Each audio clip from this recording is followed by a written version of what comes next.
Bonjour à toutes et à tous, on se retrouve pour une nouvelle vidéo dans laquelle on va parler de packing, d'unpacking, de polymorphisme et de métamorphisme. Donc ça va être en même temps une vidéo assez générale où je parlais de perspectives intéressantes en obfuscation et en même temps une présentation d'un petit outil que j'ai dev en C il y a à peu près un an, que j'ai repris récemment parce que le code était en même temps dégueu et qu'il marchait pas forcément.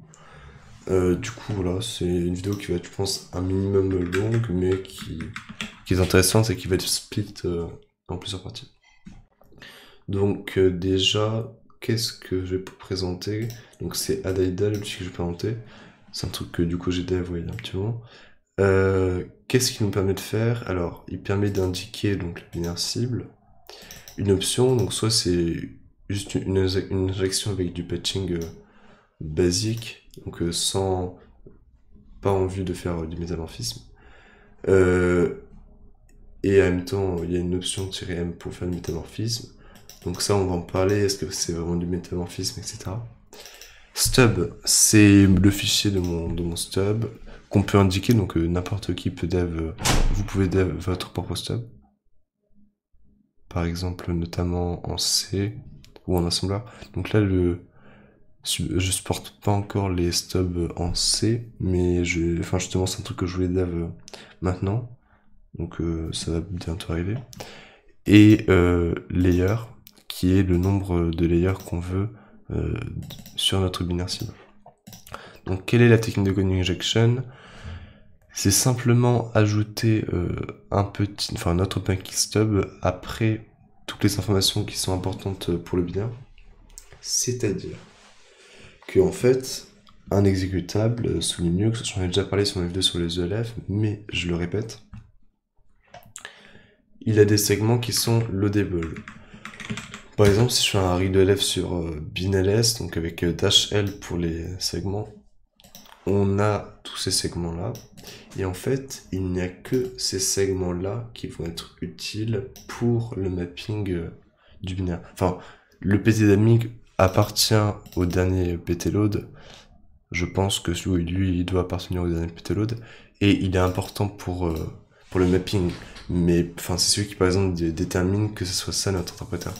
Mais par contre, c'est notre pt-interp, c'est pas notre ptdynamique. Mais ce que je veux dire, c'est que au final, quand on voudra faire nos mmap, on aura juste besoin de ceux-là. Et ceux-là, ils vont notamment englober toutes les sections qui seront importantes pour le bon fonctionnement de notre binaire at runtime. Donc en fait, ce qu'on a juste besoin de faire, c'est de se dire qu'à la fin du dernier ptload, donc le ptload qui est le plus à la fin du fichier, toutes les données qui sont après, on peut en faire abstraction pour avoir un binaire qui marche.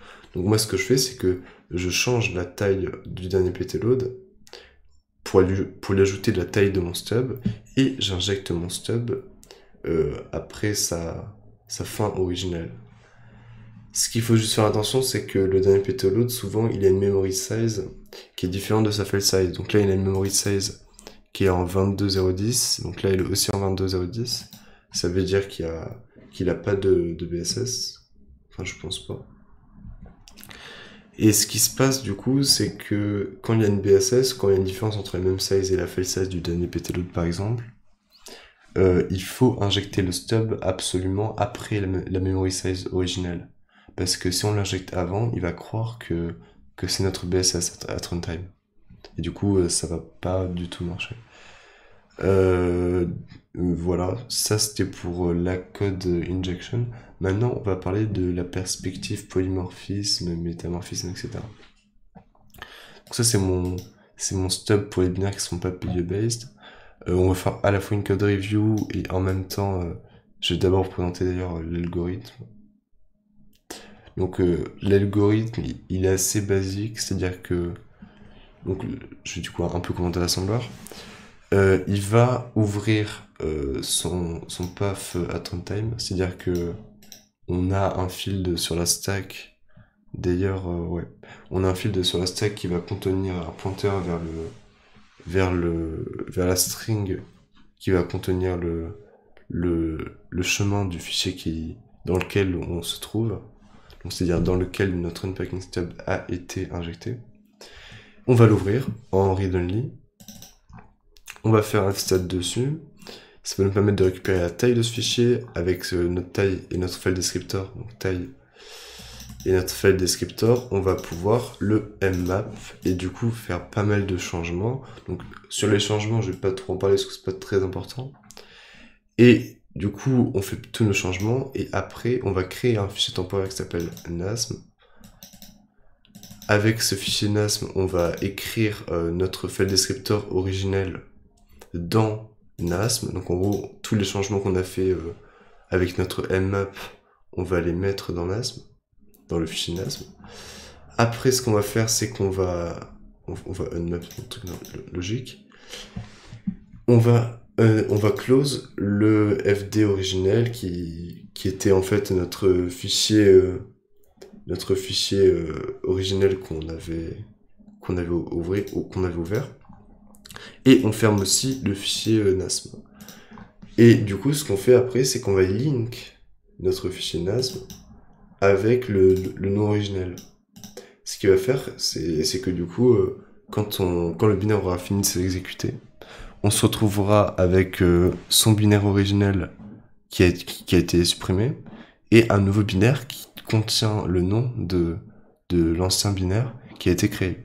Du coup, c'est comme si on avait changé du coup les données dans le fichier originel, alors que c'est pas le cas parce qu'on recrée un fichier à chaque fois en fait. Le problème, c'est que je pouvais pas l'ouvrir en lecture-écriture simplement parce que quand il est mappé, on peut pas l'ouvrir autrement qu'en read-only. Et en l'occurrence, il ne peut qu'être mappé quand il est en train de s'exécuter parce que il dépend de pas mal de mapping.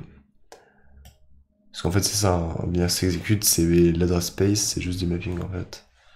Du coup, voilà. Ça, c'était pour l'algo. Donc à la fin, je prends mon entry point et je jump dessus avec mon jump AX. Du coup, je vais pas revenir sur le détail de l'unpacking stub. Ce que je vais peut-être faire par contre, c'est montrer ses points forts et ses points faibles. Donc là, en fait, ce que ça a comme point fort, cette technique de code injection, c'est que c'est pas très dur à faire et que en même temps, on pourrait se dire oui, mais dans ce cas, tu peux injecter que des stubs en assembleur. Non, on peut aussi injecter des stubs en C si par exemple on a envie de link un binaire en C, enfin de link un code en C statiquement et en même temps avec l'option PIE. Et donc ça va faire quoi? Ça va faire qu'au final, dans notre binaire final qui est censé être notre unpacking stub, on va prendre toutes les données à partir du premier payload. Enfin, est-ce que oui, en fait, on peut faire ça. On peut juste copier en gros notre binaire C ici. Et étant donné et s'il est PIE-based, donc on redirige l'entry point dans l'entry mode de notre binaire. Et s'il est PIE-based, théoriquement, tous les jumps et les manipulations d'adresse qu'il va faire, elles vont être relatives. Et si elles sont relatives, c'est-à-dire qu'il n'y aura aucun problème à manipuler des données qui seront dans un pseudo-BSS. Enfin, je dis pseudo parce qu'en fait, au final, ça va... quand il sera injecté, il sera dans un même segment en read, write, execute. Donc en fait, ça pose pas tant de problèmes que ça d'injecter un binaire en C, et en même temps, grâce à ma technique de pattern, en fait, cette technique de pattern, c'est juste se dire que on va assembler et linker, en l'occurrence, parce que c'est un stub en assembleur, on va l'assembler et le linker avec ces constantes, et ces constantes, quand on va exécuter notre main, on va les changer par des informations qu'on a déterminées statiquement par l'analyse du binaire. Donc voilà, c'est une technique des patterns, rien d'incroyable. Mes define de mes patterns, ils sont ici. Non, ils sont là. Ils sont là, voilà. Rien d'incroyable. Et donc voilà, c'est intéressant parce que si on peut après injecter un binaire en C, ça veut dire qu'on est très largement à l'aise pour, par exemple, récupérer tous les bytes exécutables de notre point texte, les analyser avec des libs, notamment les lifter vers une IR par exemple l'IR de l'LVM, et on n'aura pas de problème à appliquer des passes d'obfuscation dessus pour changer le code. Pour changer le code, oui, mais aussi, enfin, pour ajouter des instructions et pour faire un métamorphisme qui soit plus réel. Moi, dans quelle mesure il est métamorphique? Seulement parce qu'en fait, à chaque exécution, il va changer sa clé ici. Donc, en termes de code changé, il y a quand même une opérande qui a été changée. Mais on peut très largement considérer ça comme du faux métamorphisme. Par rapport à ce que j'ai dit avant. Et du coup, enfin, après, ce qu'il fait au niveau du binaire, c'est qu'il ajoute des bytes random, il va unpack et repack la pointe-texte avec une clé différente, etc., etc. Du coup, voilà, j'ai fait une petite code review d'un stub. Au niveau de mon source en C, c'est pas très compliqué.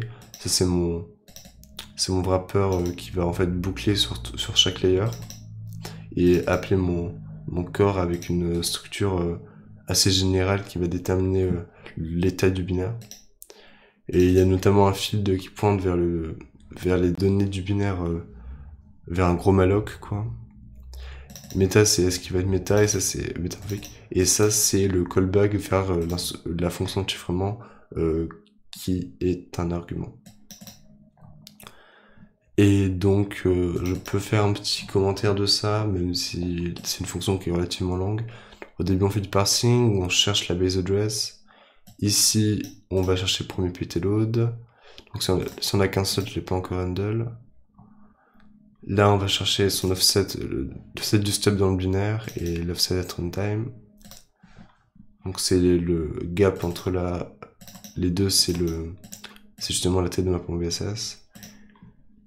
Là, je peux y revenir, mais en fait, c'est pour éviter si le binaire s'est déjà pris un unpacking stub, éviter de rechiffrer l'unpacking stub parce que ma technique ne marche pas quand l'unpacking stub est chiffré.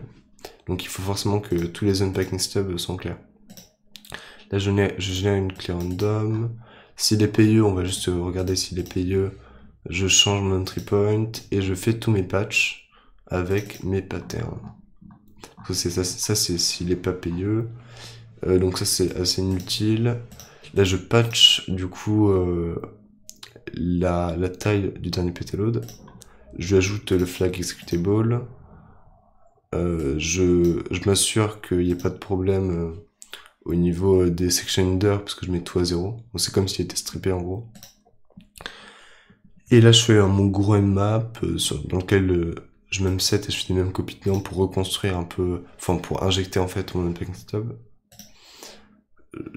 Donc ça, j'augmente la taille générale du fichier, l'hypothétique taille générale du fichier, pour éviter d'avoir à faire mon fstat à chaque fois. Et là, je réalloc pour du coup augmenter la taille de mon malloc, et je copie ça dans mon malloc. Ici, les méta, je colle la fonction le callback de l'utilisateur, de l'utilisateur.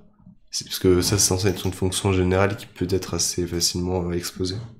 Du coup, je donne comme argument une fonction de chiffrement qui est juste en fait un XOR hyper basique. Hein. Et après, mon nmap, et c'est fini. Donc c'est relativement facile. Mon init map and get stub. Faut juste que du coup je le patch pour qu'il puisse prendre en argument des fonctions C. Enfin, pas des fonctions du coup. Pour qu'il puisse prendre en argument des binaires C, parce que là en fait ce que je fais c'est que je recherche la pointe-texte, puisque c'est juste là pour l'instant il supporte que les stubs en assembleur, mais c'est facilement faisable hein, de lui faire supporter les binaires C. Du coup voilà, in binary c'est pas une struct et free voilà. Donc là je pense qu'on a fait à peu près le tour. Maintenant ce qu'on peut faire aussi c'est du coup tester sur un binaire par exemple comme ls, donc cp/bin/ls ici. Je donne comme argument ls. Donc il va me cacher un fichier ls.x que je vais donner à mon fichier de démo. Démo.sh. On va lui donner ls.x. Il arrive parfaitement à l'exécuter. Donc là, delayer, c'était pas énorme, du coup c'est assez rapide. Mais on voit qu'à chaque fois, il a un MD5 sum qui est différent. Et quand on l'exécute, on voit qu'il marche très bien. ls-là, voilà, il n'y a aucun problème. Du coup, c'est tout pour cette vidéo, j'espère que ça vous aura plu. On se retrouve pour la prochaine fois pour une vidéo de kernel, de pawn, je sais pas trop. Mais du coup, à plus.